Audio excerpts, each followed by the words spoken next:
জাতীয় সঙ্গীত পরিবর্তনের একটি বিষয় আছে, তাহলে এই বিষয়টাকে আপনি কিভাবে দেখেন? জাতীয় সঙ্গীত পরিবর্তন ইস্যুতে জাতীয় সঙ্গীত নিয়ে ভাবা হচ্ছে না বলে জানিয়ে জাতীয় সঙ্গীত পরিবর্তনের ষড়যন্ত্র জাতীয় সঙ্গীত পরিবর্তনের ষড়যন্ত্রের জাতীয় সঙ্গীত নিয়ে জাতীয় সঙ্গীতের ভিতরে যে প্রাণ থাকা দরকার, জাতীয় সঙ্গীতের ভিতরে যে উচ্ছ্বাস থাকা দরকার, জাতীয় সঙ্গীতের ভিতরে জাতীয় যে চেতনা থাকা দরকার, আমাদের জাতীয় সঙ্গীতের ভিতরে এর কোনোটাই। আমার সোনার বাংলা, এখানে আমার সোনার বাংলা বা বাংলাদেশ কি এখানে আমার কাছে মনে হয় যে পুরোপুরিভাবে রিপ্রেজেন্ট করে না এই সঙ্গীতে। এই গীতটা মূলত বাংলাদেশকে কেন্দ্র করে লেখা হয়, বাংলাদেশকে কেন্দ্র করে যেটা লেখা হয়নি সেটা কেন বাংলাদেশের জাতীয় সঙ্গীত হতে যাবে? এই যে জাতীয় সঙ্গীত, এটা বাংলাদেশের ইতিহাস, ঐতিহ্য, সংস্কৃতির সাথে সঙ্গতি রাখে না। ঢাকা বিশ্ববিদ্যালয়ের বিরোধিতা করে যে ব্যক্তি এই দেশের মানুষকে মূর্খ বানিয়ে রাখতে চেয়েছে, এমন ব্যক্তির গান কেন এদেশের জাতীয় সঙ্গীত হবে? আসসালামু আলাইকুম সম্মানিত প্রিয় দর্শক, বাংলাদেশের জাতীয় সঙ্গীত পরিবর্তন ইস্যুকে কেন্দ্র করে সোশ্যাল মিডিয়া জুড়ে চলছে ব্যাপক পরিমাণে আলোচনা। সকল তর্কের ঊর্ধ্বে গিয়ে এবার সময় উপযোগী চমৎকার একটি সিদ্ধান্ত দিয়েছেন অন্তর্বর্তীকালীন সরকার ডক্টর ইউনূস এবং তার ধর্ম উপদেষ্টা আফামা খালিদ হোসাইন। আমি মনে করি এত চমৎকার সুন্দর সিদ্ধান্ত শোনার পর এটা নিয়ে আর কোনো প্রশ্ন থাকতে পারে না যে আমাদের হিন্দুদের মন্দিরে আমাদের মাদ্রাসার ছাত্ররা রাত জেগে পাহারা দেয়, আমাদের হুজুররা রাত জেগে পাহারা দেয়। যেই হুজুররা রাত জেগে মন্দির পাহারা দিয়ে হিন্দুদের নিরাপত্তা নিশ্চিত করতে পারে, তারাই রবীন্দ্রনাথ ঠাকুর হিন্দু হওয়ায় জাতীয় সঙ্গীতের বিরোধিতা করছে। ব্যাপারটা কি এমন? মোটো এমন নয়, বরং বর্তমান সময়ে এটা নিয়ে কেন এত আলোচনা হচ্ছে, কেন জাতীয় সঙ্গীত পরিবর্তন করা দরকার, এ বিষয়ে বেশ কয়েকজন বিজ্ঞ আলোচকের বিশ্লেষণ আমরা আজকের এই ভিডিওতে তুলে ধরব। প্রিয় দর্শক, আমি মনে করি আমাদের আজকের এই ভিডিওটি অন্যদিনের চাইতে আরও বেশি গুরুত্বপূর্ণ হতে চলছে। তাই আপনার নিকট অনুরোধ করব সম্পূর্ণ ভিডিও দেখে আপনি আপনার গুরুত্বপূর্ণ মতামত অবশ্যই কমেন্টে আমাদেরকে জানাবেন। প্রিয় দর্শক, ডক্টর ইউনূস স্যারের ধর্ম উপদেষ্টা জাতীয় সঙ্গীত পরিবর্তন ইস্যুতে কি বলেছেন সেটা আমরা শুনবো। তার পূর্বে বাংলাদেশের বেশ কয়েকজন বিজ্ঞ আলোচকের বিশ্লেষণ আমরা অতি সংক্ষেপে একটু শুনে আসি। 52টা বৎসর ধরে আমাদের উপরে শিরকি কথায় ভরপুর জাতীয় সঙ্গীতকে চাপিয়ে দেওয়া হয়েছে, এমনকি মিউজিক লাগিয়ে সুরটাকে লালন থেকে হাওলাত করে জাতীয় সঙ্গীতের ভিতরে যে প্রাণ থাকা দরকার, যে উচ্ছ্বাস থাকা দরকার, জাতীয় যে চেতনা থাকা দরকার, আমাদের জাতীয় সঙ্গীতের ভিতরে এর কোনোটাই নেই। যে লোকটা আমাদের স্বাধীনতা বিরোধী ছিল, স্বাধীনতা সার্বভৌমত্বের বিরুদ্ধে যার অবস্থান ছিল, যে আমাদের ঢাকা ইউনিভার্সিটি, ঢাকা বিশ্ববিদ্যালয় হওয়ার ক্ষেত্রে প্রচন্ড বিরোধিতা করেছে, অথচ ঢাকা বিশ্ববিদ্যালয় যে স্যার সলিমুল্লাহর জায়গার মধ্যে একজন মুসলিমের জায়গার ভিতরে বিশাল জায়গা জুড়ে উনার দান করা জায়গার উপরে ঢাকা বিশ্ববিদ্যালয়, সেখানে উনার জীবনের উপরে কিছু নাই, উনার উপরে কোনো অনুষ্ঠান নাই। রবীন্দ্রনাথের উপরে আমার দেশে অনুষ্ঠান করা হয়, তাকে নিয়ে বন্দনার শেষ নাই আমার দেশে। যে লোকটা বাঙালিকে অপমান করে কথা বলতে খুব খুশি হতো, খুব আনন্দ পেত, তার কবিতার ভিতরে লাইনে লাইনে বাঙালি জাতিকে ছোট করে কথা বলা। সে বলেছে, বাঙালি মোড়া ভদ্র অতি পোষমানায় প্রাণ, বোতাম আটা জামার নিচে শান্তিতে শয়ান। বাঙালির ক্ষুধা যন্ত্রণার কথা তিরস্কারের ছলে যে লোকটা বলেছে, আমরা নাকি ক্ষুধা লাগলেও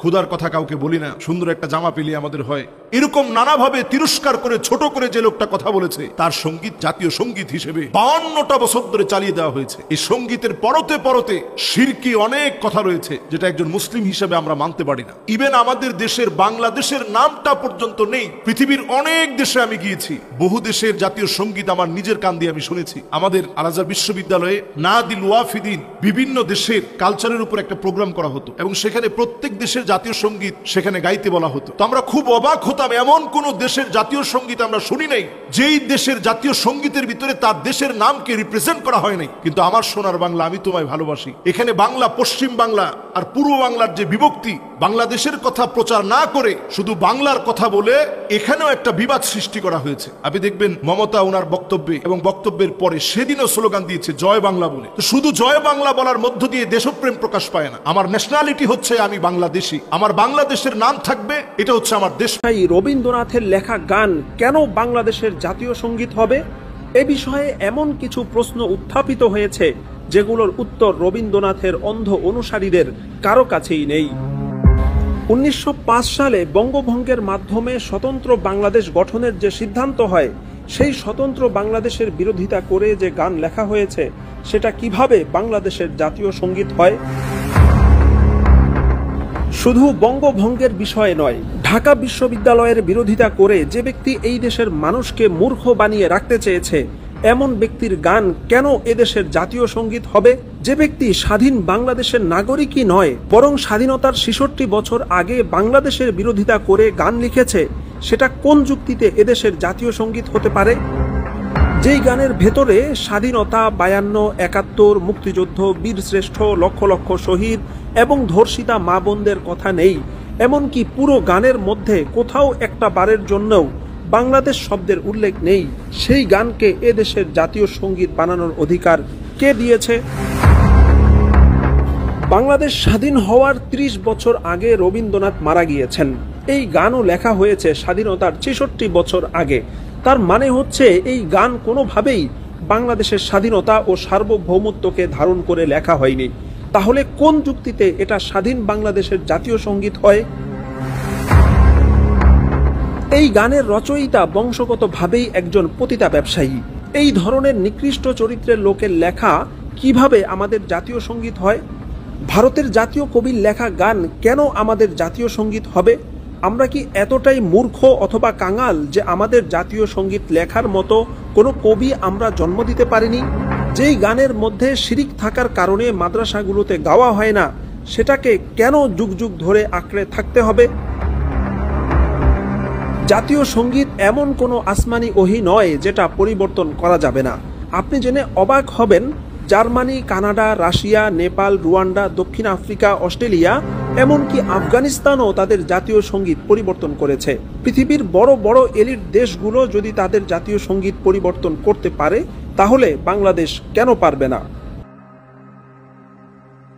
কাজেই ছাত্র জনতার এত বড় বিপ্লবের পরেও এখনো কলকাতাপন্থী যেসব সুশীল ভুয়া জাতীয় সঙ্গীতের পক্ষে সাফাই গাইছেন, তাদের কাছে কি এসব প্রশ্নের কোনো উত্তর আছে?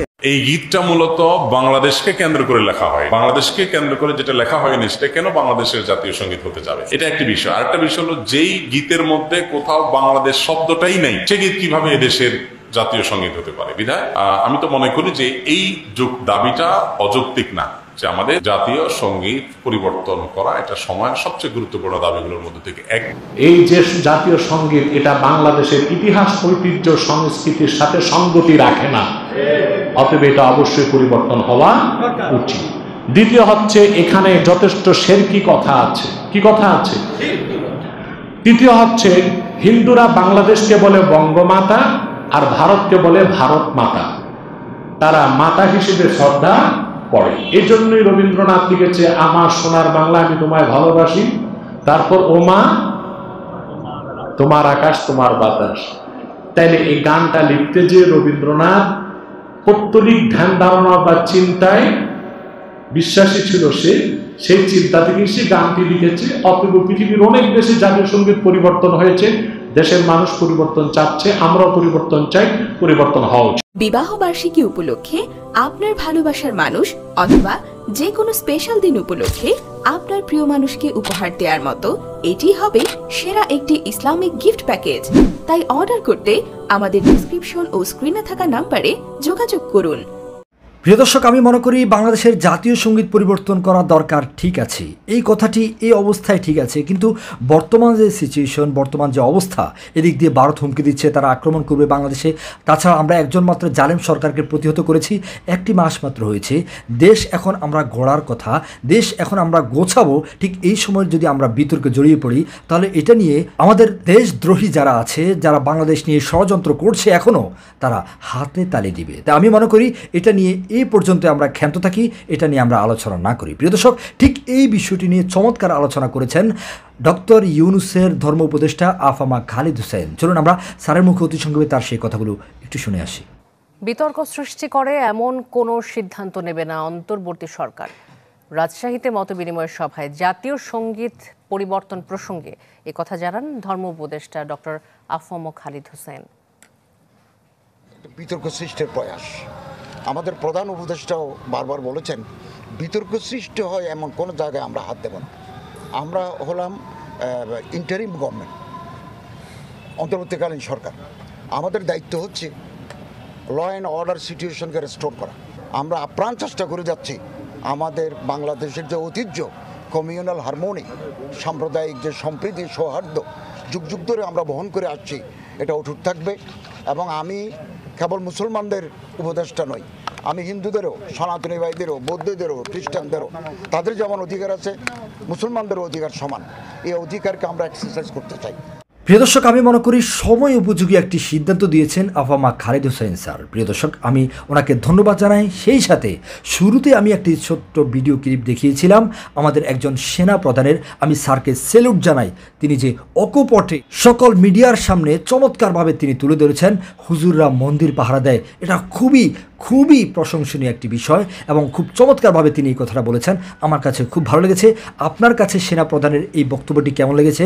স্যারকে একটি স্যালুট দেওয়া যায় কিনা অবশ্যই কমেন্টে আমাদেরকে একটু জানাবেন। প্রিয় দর্শক, দেখা হবে, কথা হবে পরবর্তী কোনো ভিডিওতে। ততক্ষণ পর্যন্ত সকলে ভালো থাকুন, সুস্থ থাকুন। ও আমি বলতে ভুলে গিয়েছি, যারা এই মুহূর্তে আমাদের ভিডিওটি দেখছেন আমাদের চ্যানেলটি অবশ্যই সাবস্ক্রাইব করে আমাদের সাথে থাকুন। ইনশাআল্লাহ দেখা হবে নেক্সট কোনো ভিডিওতে।